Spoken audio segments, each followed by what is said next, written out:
చరిత్రలో జయలలిత తర్వాత మళ్ళీ ఆ రికార్డు క్రియేట్ చేసే అవకాశం ఇప్పుడు దీదీకి వచ్చింది. దీదీ గెలిస్తే జాతీయ స్థాయిలో ఉండేటువంటి ఆ క్రెడిబిలిటీ వేరు. సో మోడీ స్థాయిలో దీదీ వచ్చేటువంటి అవకాశాలు కూడా ఉంటాయి. సో ఇట్లాంటి పరిస్థితుల్లో ఈ పరంపరకు చెక్ పెట్టేటువంటి పరిస్థితుల్లో బీజేపీ ఇప్పుడున్నటువంటి సిచ్యువేషన్లో కనిపిస్తోందా? ఎందుకంటే గతంలో 60 స్థానాలు గెలుచుకుంది. ఎక్కడో 1-2 స్థానాలు ఎక్కడో మధ్యప్రదేశ్ నుంచి వచ్చినటువంటి వ్యక్తిని పశ్చిమ బెంగాల్లో అధ్యక్షుడిగా చేసి 10 సంవత్సరాల్లోనే ప్రధాన ప్రతిపక్ష పాత్రకు భారతీయ జనతా పార్టీ చేరుకుందంటే మామూలు విషయం కాదు. పోయినసారి కేవలం 10% ఓట్లతో అధికారానికి దూరమైంది. సో ఇప్పుడు అందులోంచి ఒక 5% ఓట్లు సాధించుకున్న భారతీయ జనతా పార్టీ ఈసారి అధికారం వచ్చినట్టే భావించాలి. ఈ సర్ప్రక్షాళనతోటి ఆ 5% ఓట్లు కూడా ఆల్మోస్ట్ బీజేపీ చేరువలో ఉందా అన్న ఒక క్లారిటీ కూడా దీంట్లో రావాల్సినటువంటి అవసరం ఉంది. అది వాస్తవానికి నియర్గా మారుతుంది. నిజమే, అది మనం ఇంతకుముందు అనుకున్నాం. బీజేపీకి అడ్వాంటేజ్ ఈ సర్ ప్రక్రియ అనేది. అందులో బెంగాల్ ఇంకా అడ్వాంటేజ్. ఇప్పుడు మధ్య రాష్ట్రాల్లో ఇతర బోర్డర్ నుంచి వచ్చే అవకాశం లేదు, తెలంగాణకు ఆంధ్రప్రదేశ్కో. కానీ అది బోర్డర్ స్టేట్స్ కాబట్టి దానికి ఎక్కువ వచ్చే అవకాశం ఉంది. కాబట్టి ఎక్కువ అవకాశం ఉంది కాబట్టి సహజంగానే లక్షల మంది ఎలిమినేట్ చేస్తే చాలా నియోజకవర్గాల బోర్డర్ డిస్ట్రిక్ట్స్లో పర్సంటేజ్ అటు ఇటు జరిగితే అది బీజేపీకి అడ్వాంటేజ్గా మారేటువంటి అవకాశం ఉంది ఖచ్చితంగా. ఇక రెండో అంశం, ముఖ్యమంత్రి అయితే బీజేపీకి ఆల్టర్నేటివ్ నేషనల్ లెవెల్ అయితే అంటే ఈ నేషనల్ లెవెల్ ఆల్టర్నేటివ్ కావాలంటే కాంగ్రెస్ పెద్ద పార్టీ ఇప్పటికి కూడా. అవును, అన్ని రాష్ట్రాల్లో అంతో ఇంతో బలం ఉంది. అధికారం ఉన్న రాష్ట్రాలే కాదు, ప్రతిపక్ష రాష్ట్రాల్లో అధికారం బీజేపీ ఉన్న రాష్ట్రాల్లో కూడా ఆల్టర్నేటివ్ ప్రతిపక్షం ఏంటంటే ఎక్కువ రాష్ట్రాల్లో కాంగ్రెసే ఉంది. కాబట్టి పెద్ద పార్టీ కాంగ్రెస్ అయినాక దరిదాపు 543 సీట్లలో ఒక 250-300 పోటీ చేసే పార్టీగా కాంగ్రెస్ ఉన్న తర్వాత ఒక రాష్ట్రంలో ప్రతిపక్షంగా ఉండి లేదా అధికార పక్షంగా ఉండి 40 సీట్లలో 30 సీట్లు గెలిచినా ఆ ఇమేజ్ రాదు. నాయకత్వ పాత్ర వహించడానికి అది ఒక డిజడ్వాంటేజ్. అక్కడే మన బీహార్ ముఖ్యమంత్రి నితీష్ కుమార్ డిజడ్వాంటేజ్లో పడ్డాడు. నితీష్ కుమార్ బీజేపీ నుంచి జీలు వచ్చి లాలూ ప్రసాద్ యాదవ్ కొడుకుతోటి గవర్నమెంట్ ఫామ్ చేసిన తర్వాత అన్ని రాష్ట్రాలకు తిరిగాడు. బీజేపీకి వ్యతిరేకంగా ఫ్రంట్ కట్టాలి. ఫ్రంట్ కట్టాలని తిరిగితే ఒక్క కాంగ్రెస్ కాదు, మిగతా పార్టీలన్నీ కూడా నీకు బీజేపీలో ఉన్నటువంటి 15-16 సీట్లతోటి ప్రధానమంత్రి కావడం కరెక్ట్ కాదు, ఇర్రేషనల్. కాంగ్రెస్ నితీష్ కుమార్ కూడా ఉన్నారు కదా దాంట్లో, ప్రధానమంత్రి పీఠం చైర్ ఇవ్వకపోతేనే ఆయన బయటకు వచ్చారు. దానికోసమే ఆయన ప్రయత్నం చేస్తే మిగతా పక్షాలు పెద్దగా పాజిటివ్ గా రియాక్ట్ కాలేదు. అట్లాగే కేసీఆర్ కూడా తెలంగాణలో ఉన్నటువంటి దాదాపు 15-16 గెలుస్తామన్నారు. వెంబట ఆయనకు ఆశ పుట్టింది, టీఆర్ఎస్ ని బీఆర్ఎస్ గా మార్చి మిత్రపక్షాలు మొత్తం కూడా కూడగట్టి ప్రధానమంత్రి కావచ్చు. కాంగ్రెస్ తప్ప అందరినీ కలిసారు ఆల్మోస్ట్. ఎస్, కానీ కాంగ్రెస్ కాదు, మిగతా పక్షాలు కూడా పాజిటివ్ రియాక్ట్ కాలే. ఎందుకంటే మిగతా రాష్ట్రాల్లో కూడా గెలవాలంటే కాంగ్రెస్ సహకారం అవసరం. మరి బీజేపీ వ్యతిరేకత ఉన్న ఆ వ్యతిరేకత మెటీరియలైజ్ కావాలంటే కాంగ్రెస్ అందులో పార్ట్నర్ లేకుండా, అది యూపీఏ అనండి ఇంకేదనండి, తన పార్ట్నర్షిప్ లేకుండా ప్రతిపక్షాలు గెలవటం కష్టం.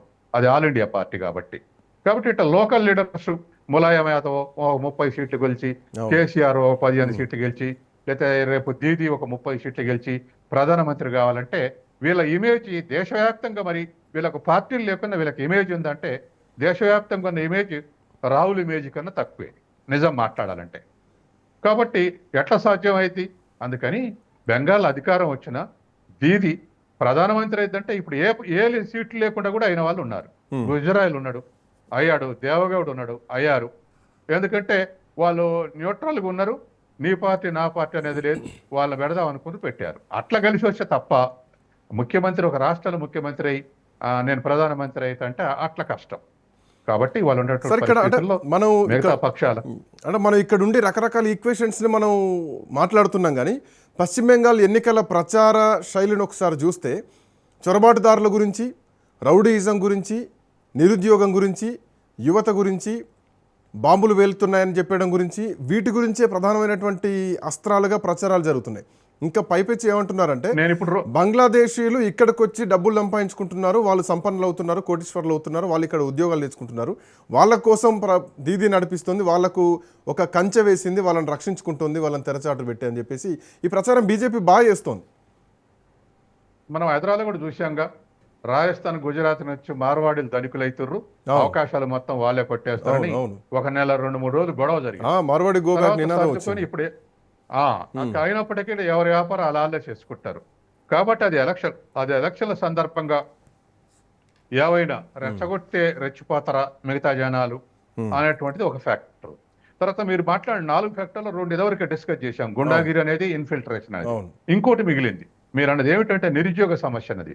నిరుద్యోగ సమస్య అనేది బెంగాల్ లెఫ్ట్ ఫ్రంట్ కూడా డిజడ్వాంటేజ్ గా మారింది. బెంగాల్లో యూత్ వ్యతిరేకత కూడా లెఫ్ట్ ఫ్రంట్ ఓడిపోయినప్పుడు మారింది. నేను ఒకసారి హైదరాబాద్ నుంచి కలకత్తా వెళ్తున్నా ట్రైన్లో వెళ్తుంటే ఒక 6 డజన్ మంది యువకులు ఇక్కడ సాఫ్ట్వేర్ ఇంజనీర్ పనిచేసే వాళ్ళు వాళ్ళ నేటివ్ ప్లేస్ కు నా పక్కనే కూర్చొని పోతున్నారు. నేను వాళ్ళని 2-3 గంటలు ఇంటర్వ్యూ చేస్తే లెఫ్ట్ ఫ్రంట్ ని తీవ్రంగా విమర్శించారు. ఎందుకంటే ఐటీ లేదండి, మేము చేస్తాం అంటారు కానీ తేలేదు. ఐటీ లేదు. ఐటీ లేకుండా ఇప్పుడున్నటువంటి పరిస్థితుల్లో లేటెస్ట్ ఎంప్లాయ్మెంట్ జనరేట్ అయ్యే అవకాశం లేదు. ఆ విషయంలో లెఫ్ట్ ఫ్రంట్ ఫెయిల్యూర్ అయిందని 6 చెప్పారు. నేను అప్పుడే అనుకున్నా దరిదాపు లెఫ్ట్ ఫ్రంట్ కు ఇప్పుడున్న యువకులు 6 ఇట్లా చెప్తున్నారంటే రాష్ట్ర వ్యాప్తంగా ఇటువంటి అవకాశం ఉండి ఉంటుందని. తర్వాత వచ్చిన తర్వాత దీదీ వచ్చిన తర్వాత కూడా ఐటీ ఇంప్రూవ్మెంట్ ఏం లేదు. కాబట్టి ఆ ఆస్పెక్ట్లు ఇవాళ ఎక్కడైనా ఏ రాష్ట్రంలో అయినా, తమిళనాడు అయినా, కర్ణాటకలో అయినా, తెలంగాణలో అయినా, లేకపోతే గుజరాత్లో అయినా, లేకపోతే ఢిల్లీలో అయినా, నోయిడాలో అయినా, ఇటువంటి ఏడ చూసినా మనకు improve latest other than government employment grow అయిందంటే ఐటీ సెక్టర్ లేకుంటే గ్రో కాలేదు. కాబట్టి కలకత్తా ఆ విషయంలో అసలు టోటల్ బెంగాల్ ఫెయిల్యూర్ అయింది, whether it is left or right, లేదా టీఎంసీ ఆర్ సిపి. ఎందుకంటే ఆ విషయాల్లో బెంగాల్ టోటల్ గా ఫెయిల్యూర్ అయింది. కలకత్తా చాలా వెనకబడింది. యూత్ మొత్తం డెస్పరేట్లు ఉన్నారు. అది వాస్తవం. అది బీజేపీ ఉపయోగపడతా లేదనేది చూడాలి. కొంచెం ఈ పాయింట్ కూడా సీరియస్ గానే కనిపిస్తుంది మీరు అంటే. ఎందుకంటే ఏకంగా 30 ఏళ్ల నుంచి పాలిస్తోంది దీది కాబట్టి 30 ఏళ్ల తర్వాత ఏమైనా మార్పు కోరుకుంటున్నారా? బీజేపీ ఇచ్చేటువంటి అవకాశాల కోసం, బీజేపీ చేస్తున్నటువంటి ప్రచారాలకు ఏమైనా ప్రజలు బెండ్ అయ్యేటువంటి అవకాశం ఉంటుందా? దీది వర్సెస్ మోడీ యుద్ధంలో ప్రజలు ఎటువైపు ఉండబోతున్నారు ఏమిటి అనేది చూడాల్సినటువంటి అవసరం అయితే ఉంది. ఎనీవే